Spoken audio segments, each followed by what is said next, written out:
¿Por qué Curly necesita tanto ese puesto de monitor de balones? ¿Qué representa para él más allá del simple hecho de cuidar una bolsa deportiva? ¿Y por qué reacciona con tanta furia y teatralidad cuando no lo consigue? Hoy vamos a sumergirnos en uno de los personajes más peculiares de Hey Arnold para tratar de entenderlo desde una mirada más profunda. Vamos a analizar el episodio El niño Curly, pero también a explorar la mente de un niño intensamente excéntrico con una necesidad desesperada de validación, control y sentido de pertenencia.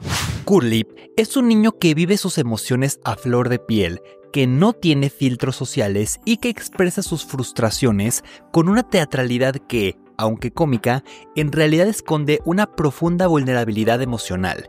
Este episodio nos da una ventana a su mundo interior y si miramos más allá de los gritos y los balonazos, lo que descubrimos es a un niño que se siente completamente invisible. Curly había marcado en su calendario la semana en la que sería el monitor de balones, y no lo hizo por casualidad, lo había planeado, lo esperaba con ansias, lo veía como una oportunidad de tener poder, de ser respetado, de tener un lugar en la escuela donde probablemente siempre es visto como el niño raro o molesto. En muchos sentidos, este puesto era simbólicamente su reivindicación. Y por eso, cuando se lo quitan de forma abrupta y aparentemente injusta, su reacción es tan extrema. No es solo enojo, es una mezcla de humillación, impotencia y desesperación por sentirse ignorado una vez más. Y esto nos lleva a una pregunta clave. ¿Por qué un niño reacciona así ante algo tan aparentemente pequeño? Bueno, porque para él no es pequeño. Hay una teoría en psicología del desarrollo que dice que los niños con entornos poco predecibles o emocionalmente fríos aprenden a darle enorme importancia a las pequeñas estructuras de control. Es decir, si no pueden controlar lo que pasa en casa, si no pueden prever cómo reaccionan sus padres o si nunca se sienten realmente vistos, entonces vuelcan toda su energía emocional en lo poco que sí pueden controlar, su rutina, sus objetos, su lugar en el mundo.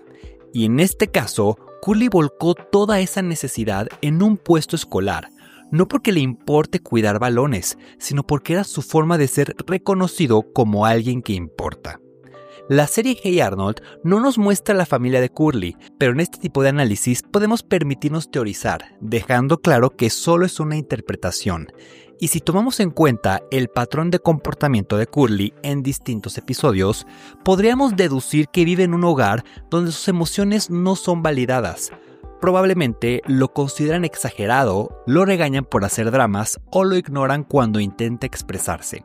Esto explicaría por qué desarrolla una personalidad basada en lo performático. Si no lo escuchan cuando habla en voz baja, entonces gritará. Si no lo toman en serio, exagerará.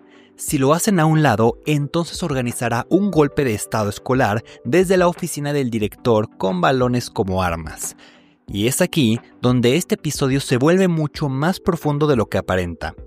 Curly roba la bolsa de balones y se atrinchera en la oficina del director, bloqueando la entrada y lanzando balones a cualquiera que se acerque.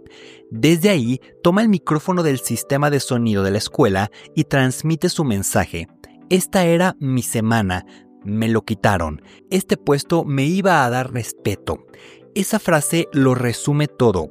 Curly no quiere balones, quiere respeto. Necesita que el entorno lo reconozca, que su voz tenga peso, que su esfuerzo sea tomado en cuenta. Y mientras esto ocurre, vemos dos respuestas muy distintas por parte de los adultos. El director Wards, como siempre, recurre al control, al castigo y a la autoridad rígida, mientras que el señor Simmons, quien representa el tipo de educador idealista y empático, intenta comprender a Curly, escuchar su punto de vista y resolver el conflicto desde el diálogo. Este contraste no solo ayuda a avanzar la historia, sino que plantea una crítica directa al sistema educativo y a cómo éste reacciona frente a los niños que se salen de la norma. Porque seamos honestos, en muchas escuelas los niños que expresan emociones intensas no son vistos como niños con necesidades emocionales no resueltas, son vistos como problemas. Y esto es lo que más duele de ver a Curly en este episodio, porque por más escandaloso que sea, por más que grite o actúe de forma impulsiva, en el fondo lo que está pidiendo es atención emocional. Está diciendo, mírenme, valgo, estoy aquí, quiero ser tomado en serio. Pero como no sabe cómo pedirlo de forma funcional, porque probablemente nadie le enseñó cómo hacerlo, lo expresa de forma agresiva y errática. Otra clave interesante del episodio es cuando se revela que, en efecto, fue el señor Simmons quien cometió el error. Él no consideró la semana de vacaciones al asignar el turno del monitor de balones y por eso le saltó un turno a Curly. Y es curioso cómo este detalle, que podría haberse evitado con un poco más de cuidado, genera una reacción en cadena tan intensa. Porque para Curly, esto no fue un simple error administrativo, fue una traición, fue la confirmación de su mayor miedo, que siempre lo van a pasar por alto. Aunque Simmons reconoce su error y se compromete a dejarle su turno la siguiente semana, el daño emocional ya está hecho. Es un ejemplo de cómo errores pequeños por parte de los adultos pueden tener un gran impacto emocional en niños que ya viven en una constante lucha por sentirse válidos. Para muchos niños como Curly, la validación no es un lujo, es una necesidad emocional urgente. Ahora bien, al final del episodio, cuando todo parece haberse resuelto, el director Watts aparece para arrastrar a Curly a la dirección, ignorando completamente que el conflicto ya se había mediado de forma práctica.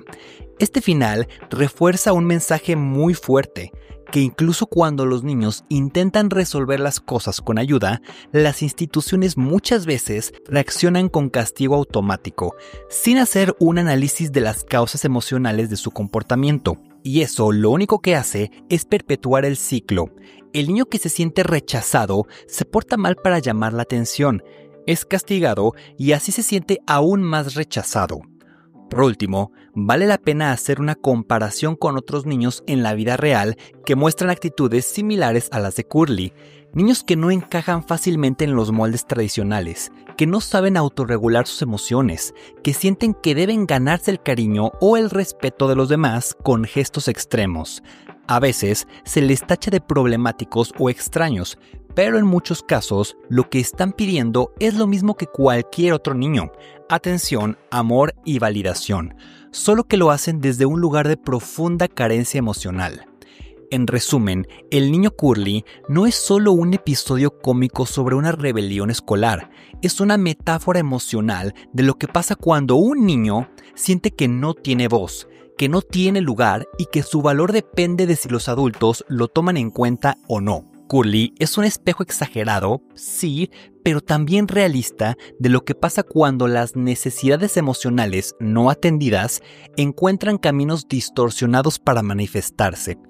¿Ustedes qué opinan de este comportamiento de Curly? ¿Están de acuerdo o no con estas teorías? Y recuerden recomendarme más episodios y personajes de Hey Arnold para hacerles análisis. Hasta el siguiente.